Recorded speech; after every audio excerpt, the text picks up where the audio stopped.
গণ অভ্যুত্থানের পর থেকে দেশের রাজনৈতিক পরিমণ্ডলে বহুল উচ্চারিত শব্দ নির্বাচন, সংস্কার ও বন্দোবস্ত। নবগঠিত রাজনৈতিক দল জাতীয় নাগরিক পার্টি এনসিপি নতুন রাজনৈতিক বন্দোবস্তের কথা সামনে আনছে। নতুন দলের নেতারা কি ইতিমধ্যে তাদের রাজনৈতিক চর্চায় নতুন বন্দোবস্তের ইঙ্গিত দিতে শুরু করেছেন, নাকি তারাও পুরনো পথে হাঁটছেন? এসব নিয়েই ভোটের ট্রেনের ১২৪তম পর্বে আলোচনা করব। সঙ্গে আছি আমি হাসিব বিল্লাহ। দর্শক, শুরুতে দেখে নিতে চাই রাজনীতির মাঠে আজ কে কি বললেন। বাংলাদেশ জামাত ইসলামের আমির ডাক্তার শফিকুর রহমান এক শুভেচ্ছা বার্তায় তিনি দেশবাসীর উদ্দেশ্যে একটি শুভেচ্ছা বার্তা দিয়েছেন এবং সেখানে তিনি বলেছেন, স্বৈরাচার তার দোসরদের দিয়ে বিশৃঙ্খলা সৃষ্টি করছে, নিরপেক্ষ নির্বাচনের উপযুক্ত পরিবেশ সৃষ্টি করতে হবে। দর্শক, জামাত ইসলামের আমির তিনি বলেছেন, দেশ থেকে ফ্যাসিবাদের দোসররা পালিয়ে গেলেও তাদের বা ফ্যাসিবাদের নেতারা পালিয়ে গেলেও তাদের দোসররা দেশে আছে এবং বিশৃঙ্খলা সৃষ্টি করছে এবং এর সঙ্গে সুষ্ঠু নির্বাচনের যেন না হয় এজন্য বিতর্ক তৈরির চেষ্টা করছে। এজন্য সুষ্ঠু এবং নিরপেক্ষ নির্বাচনের পরিবেশ সৃষ্টি করার জন্য অন্তর্বর্তী সরকারের প্রতি আহ্বান জানিয়েছেন এবং দেশবাসীর প্রতি ঐক্যবদ্ধ থাকার আহ্বান জানিয়েছেন তিনি। এদিকে আরেকটা বিএনপির নেতা, বিএনপির জ্যেষ্ঠ যুগ্ম মহাসচিব রুহুল কবির রিজভী বলেছেন, নির্বাচন নিয়ে পতিত সরকারের মতোই বিভ্রান্তি ছড়াচ্ছে সরকার। তিনি বলেছেন যে নির্বাচন ডিসেম্বরে হবে নাকি মার্চে হবে নাকি জুনে হবে, এই নিয়ে প্রধান উপদেষ্টা এবং বিভিন্ন সরকারের যারা উপদেষ্টা পরিষদের সদস্য রয়েছে তাদের মধ্যে নানা রকম কথা শোনা যায়, যেখানে তাদের কথায় বিগত সরকার শেখ হাসিনা তার কথাবার্তার সঙ্গে কিছু মিল পাওয়া যায় এবং তিনি এও বলেছেন, নির্বাচন সুষ্ঠু হয়নি বলেই তো আন্দোলন হয়েছে। এ নিয়ে ভোটের ট্রেনে আমরা আলাপ আলোচনা করব। ভোটের ট্রেনে আলোচনায় যুক্ত আছেন জাতীয় নাগরিক পার্টির যুগ্ম মুখ্য সমন্বয়ক ডাক্তার জাহিদুল বারী। ডাক্তার জাহিদুল বারী, আপনাকে স্বাগত জানাচ্ছি এখন টিভির নিয়মিত আয়োজন ভোটের ট্রেনে।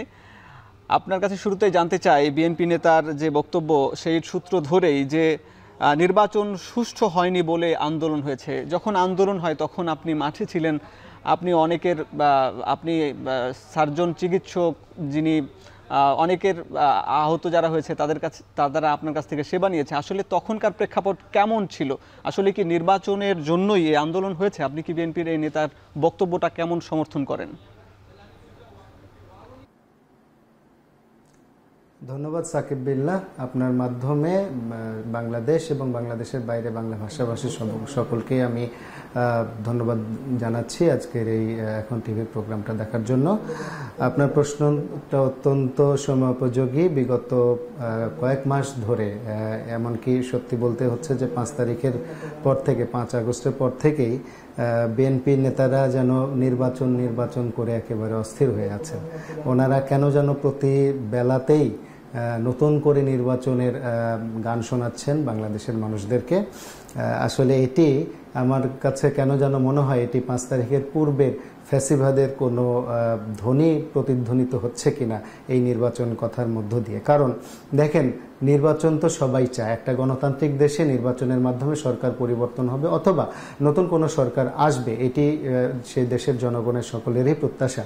কিন্তু একটি বিপ্লবের মাধ্যমে যে 16 বছর যারা কোনো কথা বলতে পারে নাই, 16 বছর যারা ঘর থেকে বের হতে পারে নাই, যখন একটি ছাত্র জনতার অভূতপূর্ব গণ অভ্যুত্থানের মাধ্যমে যখন একটি পতিত সরকার, একটি স্বৈরাচারী সরকার, একটি ফ্যাসিবাদী সরকারের পতন হলো এবং সেই লক্ষণ সেনের পরে প্রায় 850 বছর পরে এই বাংলাদেশের কোনো সরকার প্রধান তিনি পলায়ন করলেন, এইরকম একটি ঘটনার পরে আবার নতুন করে নির্বাচন বলাটার কি আছে? মানুষ তো নির্বাচন চাই। পলাতক সরকার যারা, মানে পতিত সরকার এবং তার দোসররা, তাদেরকে যদি আমরা দমন করতে না পারি, বাংলাদেশের প্রতিটি রাষ্ট্রীয় বিভাগের প্রতিটি রাষ্ট্রযন্ত্রের রন্ধ্রে রন্ধ্রে স্বৈরাচারী দোসররা যারা লুকায়িত আছে, তাদেরকে যদি আমরা সংস্কারের মাধ্যমে একটি সিস্টেমেটিক ডেমোক্রেটিক ওয়েতে যদি আমরা তাদের পতন না ঘটাতে পারি অথবা তাদেরকে যদি নেপথ্যে না নিয়ে যেতে পারি, তাহলে পরে তো তারা নির্বাচন কেন, তারা তো রাষ্ট্রযন্ত্রকে আবারও বিকল করে দেওয়ার ষড়যন্ত্র করবে। এবং আমরা মনে করি যে একটি রাজনৈতিক দল তাদের এই নির্বাচনমুখী পাগল পরা বক্তব্যের মাধ্যমে সেই ফ্যাসিবাদের দোসররাই বোধহয় আবারও রাষ্ট্রযন্ত্রকে বিকল করে দেওয়ার জন্য নানাবিধ ষড়যন্ত্রকে উস্কে দেওয়ার চেষ্টা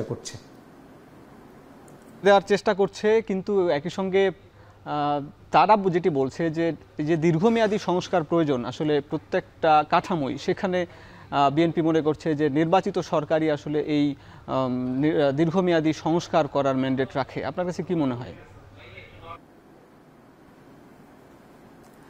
দেখেন, সংস্কার একটি কন্টিনিউয়াস প্রসেস।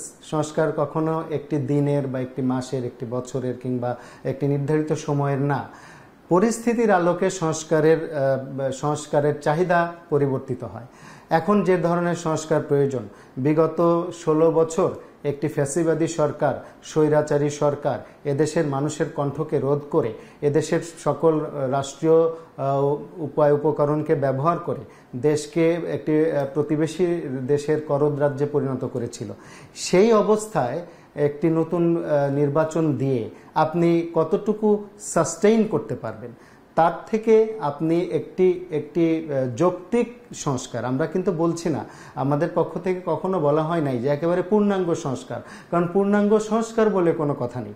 রাষ্ট্র যতদিন আছে রাষ্ট্রের সংস্কারের প্রয়োজন আছে, কিন্তু একটি যৌক্তিক সংস্কার আমরা চাই। এই যৌক্তিক সংস্কারের জন্য যৌক্তিক সময় সরকারের প্রয়োজন। এটি বিএনপির নেতারা কিন্তু শুরুর দিকে বলেছিলেন, তারাও বলেছিলেন আমাদের সাথে, তারাও বলেছেন অন্যান্য রাজনৈতিক দল। আসলে কত বছর দরকার আপনার কি মনে হয়? পাল্টাচ্ছেন আর কি না, কত বছর দরকার, কত মাস দরকার এটি তো সরকার বলবেন, আমরা তো সরকারে নেই। আমরা রাজনৈতিক দল হিসেবে বলতে চাই, আমরা কিছু যৌক্তিক সংস্কারের জন্য সরকার যে সংস্কার কমিশন করেছেন, এই সংস্কার কমিশনের মাধ্যমে প্রতিটি রাজনৈতিক দলের কাছ থেকেই সরকার সংস্কারের রূপরেখা চেয়েছেন। আমরা একটি সংস্কারের রোডম্যাপ সরকারকে দিয়েছি। এই সংস্কারের রোডম্যাপ আমরা দিয়েছি বা অন্যান্য দল দিয়েছে। এই সকল রোডম্যাপকে সরকার তাদের সংস্কার কমিশনের মাধ্যমে এটিকে যাচাই বাছাই করে যৌক্তিক সংস্কারের জন্য যতটুকু সময় প্রয়োজন, এই সময়টা তাদেরকে আমাদের পক্ষ থেকে দেওয়া উচিত বলে আমরা মনে করি। যৌক্তিক সময়ের কথা বলছেন এবং ন্যূনতম সংস্কার জন্য ঐকমত্যের প্রয়োজন আছে। আপনার সঙ্গে এই নিয়ে আরও আলাপ করব, নতুন রাজনৈতিক বন্দোবস্ত নিয়ে আলাপ করব। আপনি আমাদের সঙ্গে থাকুন। দর্শক দেখছেন ভোটের ট্রেন, নিচ্ছে একটা বিরতি, ফিরছি একটু পরে।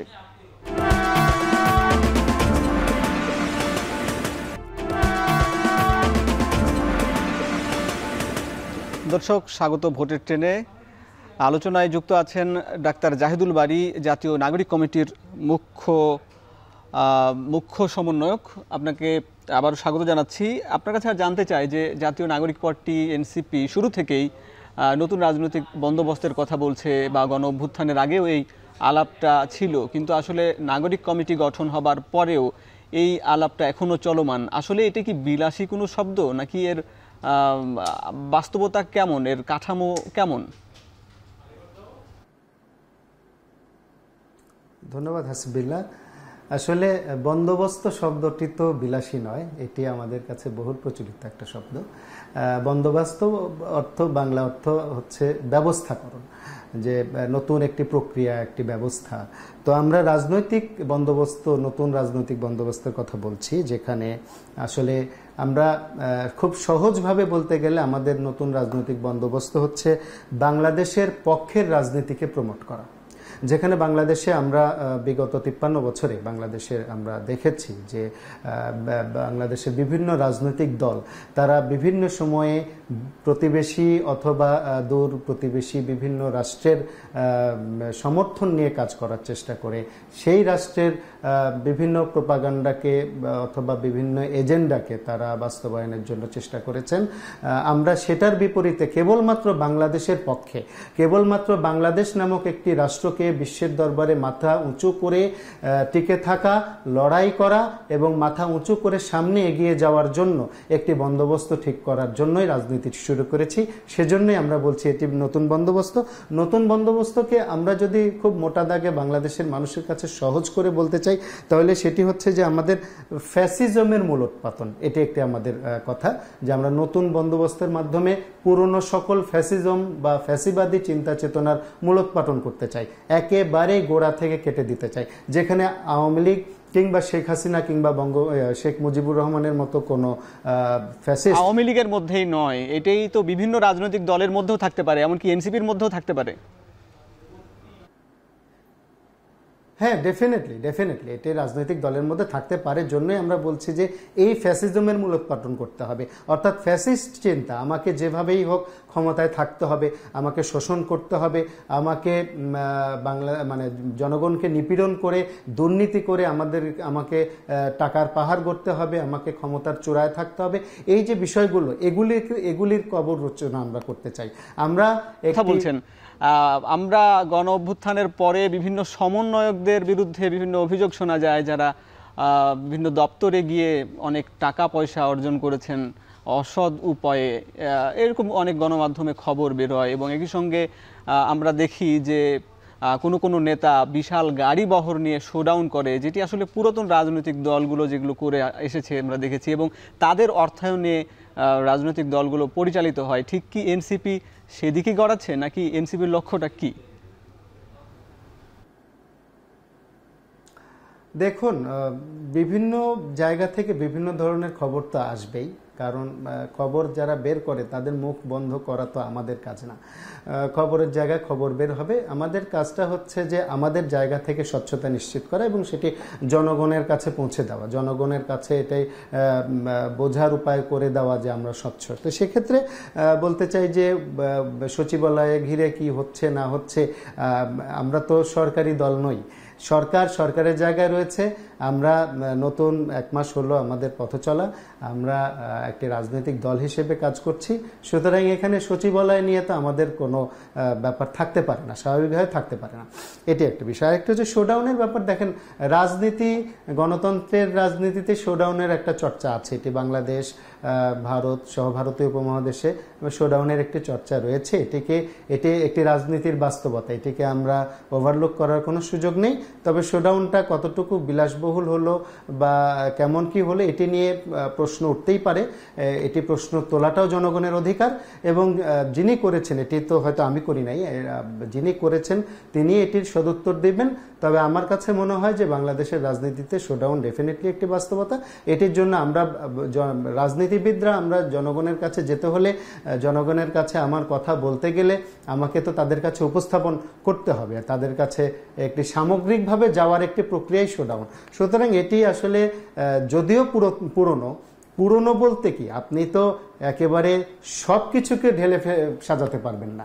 আমরা নতুন বন্দোবস্ত কিন্তু বলতে বোঝাচ্ছি ফ্যাসিজমকে আমরা মূলোৎপাটন করব, আমরা দুর্নীতিকে দমন করব, আমরা বৈষম্য দূরীকরণ করব, আমরা বাংলাদেশের পক্ষে সকল বাংলাদেশিদেরকে নিয়ে জাতীয় ঐক্য তৈরি করব। মোটা দাগে এই কথাগুলোই হচ্ছে আমাদের নতুন বন্দোবস্ত। সেখানে শোডাউন কেন্দ্রিক এটি আসলে কেবলই কথার জন্য কথা, এটি আমার মনে হয় যে নতুন পুরনো কোনো বিষয় না। অনেক ধন্যবাদ। আমরা আরও আলাপ করব আপনার সঙ্গে, আপনি যুক্ত থাকুন। দর্শক দেখছেন ভোটের ট্রেন, নিচ্ছে একটা বিরতি, একটু পরেই।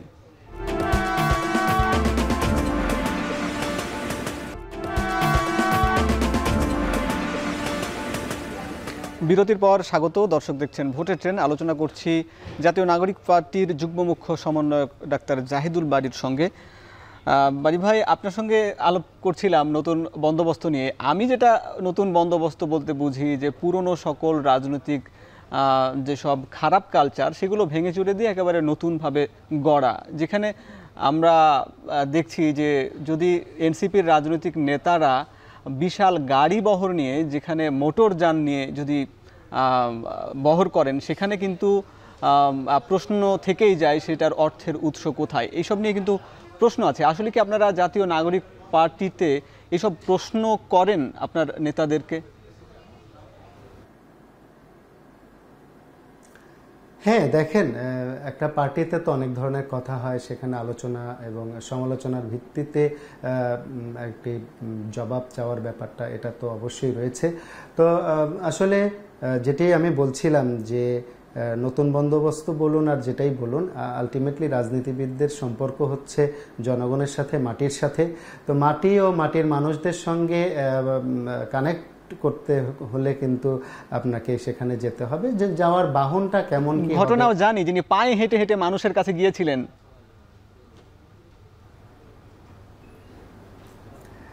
হ্যাঁ হ্যাঁ, সেটি দেখেন, এখানে সমালোচনা যেটা হচ্ছে যে অনেক বড় গাড়ি বহর নিয়ে অনেক টাকা পয়সা খরচ করে যাওয়া হয়েছে, এটির জবাব সম্ভবত উনি দিয়েছেন, কিন্তু সমালোচনার জায়গা থেকে আলোচনাও কিন্তু করা যেত। সেটি হচ্ছে যে উনি যে একেবারে সুবিধাবঞ্চিত শিশুদের কাছে, সুবিধাবঞ্চিত মানুষদের কাছে পায়ে হেঁটে গিয়ে তাদের সাথে সুন্দর আলাপনের মাধ্যমে তাদের প্রয়োজনগুলো খোঁজখবর নেওয়া, এই কাজগুলো যেটা করেছেন সেটিও কিন্তু নতুন বন্দোবস্তের একটি অংশ। একজন তরুণ নেতা, তিনি বয়সে অনেক তরুণ, তিনি একটি বিপ্লবের নেতৃত্ব দিয়েছেন।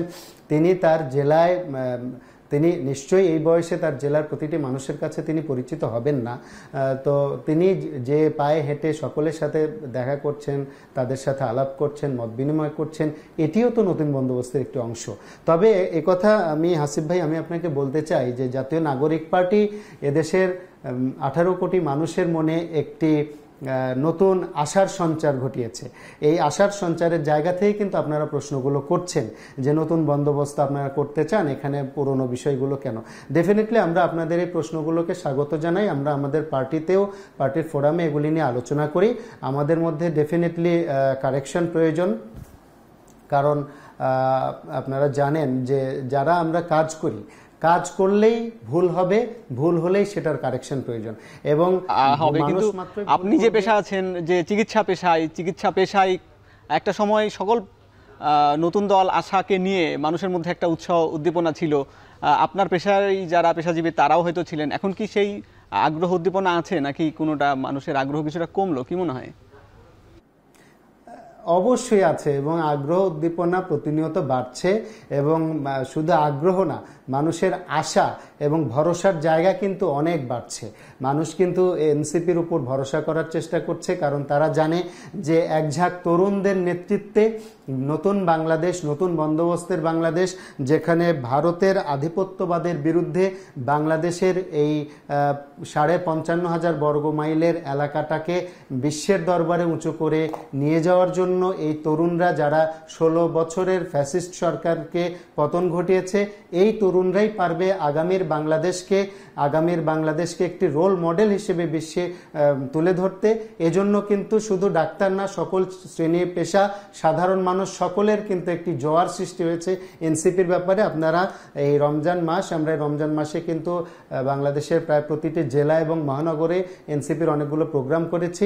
এমনকি রমজান পরবর্তী সময় ইনশাআল্লাহ আমরা ডেফিনেটলি মানুষের দোরগোড়ায় পৌঁছাবো, এবং মানুষের যে উৎসাহ উদ্দীপনা আমরা দেখছি তাতে অচিরেই এনসিপি বাংলাদেশের মানুষের আশা আকাঙ্ক্ষার একটি প্রতীক হয়ে দাঁড়াবে বলে আমি বিশ্বাস করি। জি, আপনাকে অনেক ধন্যবাদ। আপনি অনেকক্ষণ আমাদের সঙ্গে বিভিন্ন বিষয় নিয়ে আলাপ করেছেন। যদিও স্মরণ করিয়ে দিতে চাই, নতুন বন্দোবস্তের কথা বলে বা পুরাতন যে সংস্কৃতি সেটি ভেঙে দেওয়ার কথা বলে এর আগেও বিভিন্ন রাজনৈতিক দল এসেছিল, যেমন বিকল্পধারা, যেমন গণফোরাম সহ আরও বিভিন্ন রাজনৈতিক দল। কালের বিবর্তনে তারা বর্তমানে আর তেমন একটি নেই। হয়তো এনসিপি গণ অভ্যুত্থানের পরবর্তী নতুন রাজনৈতিক দল, তার যে প্রতিশ্রুতি নতুন বন্দোবস্ত সেটি হয়তো রক্ষা করবে, আমরা আশা করছি। আপনি আমাদের সঙ্গে ছিলেন, ধন্যবাদ। দর্শক, এতক্ষণ যুক্ত ছিলেন জাতীয় নাগরিক পার্টির যুগ্ম মুখ্য সমন্বয়ক ডাক্তার জাহিদুল বারী। আলাপ করছিলাম নির্বাচন সংস্কার, নতুন বন্দোবস্ত সহ বিভিন্ন ইস্যুতে। আজ এখানকার মতোই শেষ করছি। কাল দেখা হবে নতুন কোনো পর্বে। ততক্ষণ ভালো থাকুন সবাই।